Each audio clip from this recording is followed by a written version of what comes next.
વાત કરીએ અમદાવાદની તો અમદાવાદમાં આજે કોંગ્રેસના રાજસ્થાનના પૂર્વ મુખ્યમંત્રી અશોક ગેહલોત આવ્યા છે। તો અમદાવાદમાં આજે કોંગ્રેસ રાજસ્થાનના પૂર્વ મુખ્યમંત્રી અશોક ગેહલોતે પાલડી કોંગ્રેસ ભવન ખાતે પ્રેસ યોજી છે।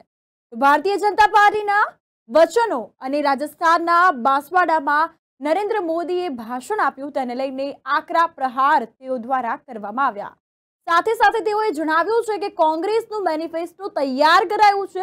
રાહુલ ગાંધીની 10,000 કિલોમીટરની યાત્રા પર જ્યાં તેમણે જોયું કે લોકો ગરીબીથી લડી રહ્યા છે, અમીર અને ગરીબ વચ્ચે ખાઈ વધતી જાય છે, તેમાં લોકોમાં નફરતો વધી રહી છે, તેવા સમયે લોકો કોંગ્રેસ પર વિશ્વાસ રાખીને વોટ આપવા નીકળશે। જ્યારે બે ચરણની ચૂંટણીઓ થઈ તેમાં ભારતીય જનતા પાર્ટીની ચિંતાઓ વધી જાય તેવા પરિણાमों सामे आवाना छे तेवुं जणाववामां पण आवी रह्युं छे। जैसा कि अभी आप सब जानते हैं कि चुनाव 2 फेज हो चुके हैं। 2 फेज में जो स्थिति बनी है उसका आगाज हो चुका है। प्रधानमंत्री जी को भी, उनके सलाहकारों को भी, कि पूरी तरह जो टर्न लिया है चुनाव के अंदर वो आश्चर्यजनक है।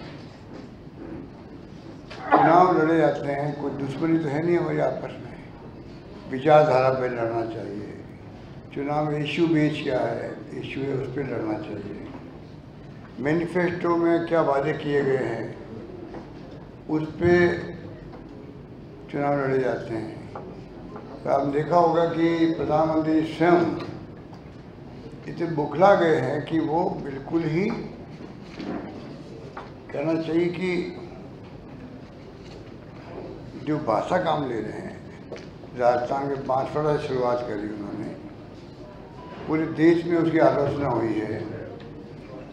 जिस प्रकार से आपने बहुत ही हल्की लैंग्वेज काम ली, कमेंट किए, बेतुकी बातें करी, कोई समझ नहीं है मैनिफेस्टो में क्या लिखा हुआ वो तो कोई पढ़ सकता है। लिखी हुई बातों का आप कैसे जुटा सकते हो? जो बातें लिख गई है, छप गई है, 5 न्याय और 25 गारंटी, वो तो लिखा हुआ है। आपका अपना मैनिफेस्टो है, जो झूठ का पुलिंदा है वो, अगर उसमें दम होता तो आप पूरे मैनिफेस्टो जो बीजेपी का है उस पर आप बैठ देश को बताते हैं कि हमारे मैनिफेस्टो में ये हमारे देश के लिए वादे हम कर रहे हैं। उसकी बजाय आप पूरी तरह से कांग्रेस की जो मैनिफेस्टो है, जो वादे हमारे हैं, जो शानदार इतिहास बन गया है आज़ादी के बाद में, मैं जहाँ तो समझता हूँ कि इतना शानदार मैनिफेस्टो बना है, जो डॉक्यूमेंट बन गया देश में, इत्यादि डॉक्यूमेंट बन गया, क्योंकि सभी वर्गों के लिए बात की गई 5 न्याय के रूप में। चाहे किसान हो, चाहे महिलाएं हो, चाहे नौजवान हो, चाहे दलित हो, हर वर्ग के लिए वादे किए गए, ठोस वादे किए गए। उस पर आप कमेंट कर रहे हो, उनको इंटरप्रेट खुद कर रहे हो। आप कौन होते हो हमारे वादों को इंटरप्रेट करने वाले? आप अपनी बात क्यों नहीं कह रहे? आप बताओ देश को हमने वादे किए हैं, हम उस पर आकर वोट मांगते हैं, वो नहीं कह रहे वो। तो देश भर के अंदर इस बात को लेकर आक्रोश है, जो लैंग्वेज काम ली जा रही है, झूठ का सहारा लिया जा रहा है, उससे समझ नहीं आ रही है कि जो मुख्य समस्या देश की है। राहुल गांधी बार बार 10,000 किलोमीटर की यात्रा करने के बाद में जो निचोड़ निकला पब्लिक फीडबैक का, उसके आधार पर ये मैनिफेस्टो के पॉइंट निकल के आए हैं। और मुख्य जो देश की समस्या हैं, चाहे महंगाई, चाहे बेरोजगारी, चाहे गरीब अमीर के बीच जो खाई बढ़ती जा रही है, चाहे प्यार मोहब्बत भाईचारा होना चाहिए, इस पर क्यों नहीं बहस हो रही है? तो आप सिर्फ सोच लीजिए कि चुनाव, मैंने पहले भी कई बार कहा था कि देश किस दिशा में जा रहा है कोई नहीं जानता, किस दिशा में जाएगा किसी को नहीं मालूम है। इस खतरनाक स्थिति से मुल्क गुजर रहा है। क्या डेमोक्रेसी खतरे में है? जहाँ डॉक्टर अम्बेडकर के संविधान की धज्जियां उड़ रही है और जिस रूप में ईडी, इनकम टैक्स, सीबीआई का दुरुपयोग हो रहा है, दो मुख्यमंत्री जेल में बैठे हुए हैं, कांग्रेस के अकाउंट बंद कर दिए गए हैं, यूएनए को, अमेरिका को, जर्मनी को, कई मुल्कों को बोलना पड़ा कि देश में हो क्या रहा है।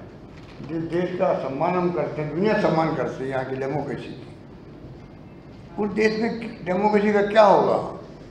ये अगर कमेंट्स दुनिया भर से आने लग गए हैं और संयुक्त राष्ट्र संघ अगर कहे तो पूरी दुनिया के जो मुल्क मेंबर हैं 170 के आसपास, वहाँ क्या बात पहुँची होगी, वो सोच सकता है क्या।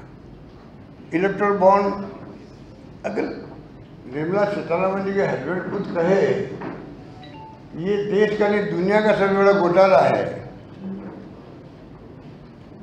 और मोदी जी खुद के बारे में, उनकी गवर्नेंस के बारे में क्या क्या कहा वो भी आपको मालूम है, वो मैं वापस रिपीट क्या करूँ, सबको मालूम है।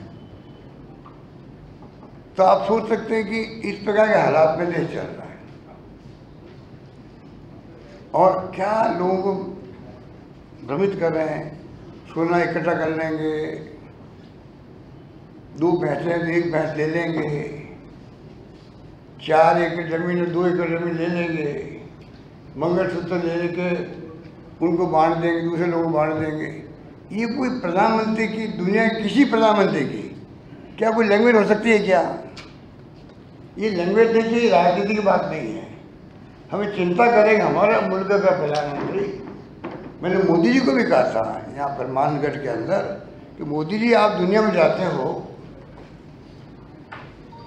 हम लोग एक स्टेज बैठे थे तो प्रोग्राम चल रहा था वहाँ मानगढ़ में। मैंने कहा दुनिया भर में जाते हैं तो लोग कहते हैं कि देखिए मतलब हिंदुस्तान के बारे में, डेमोक्रेसी के बारे में, देश के बारे में एक अलग सम्मान है। वो इसलिए है क्योंकि वो जानते हैं कि देश में एक गांधी का देश है,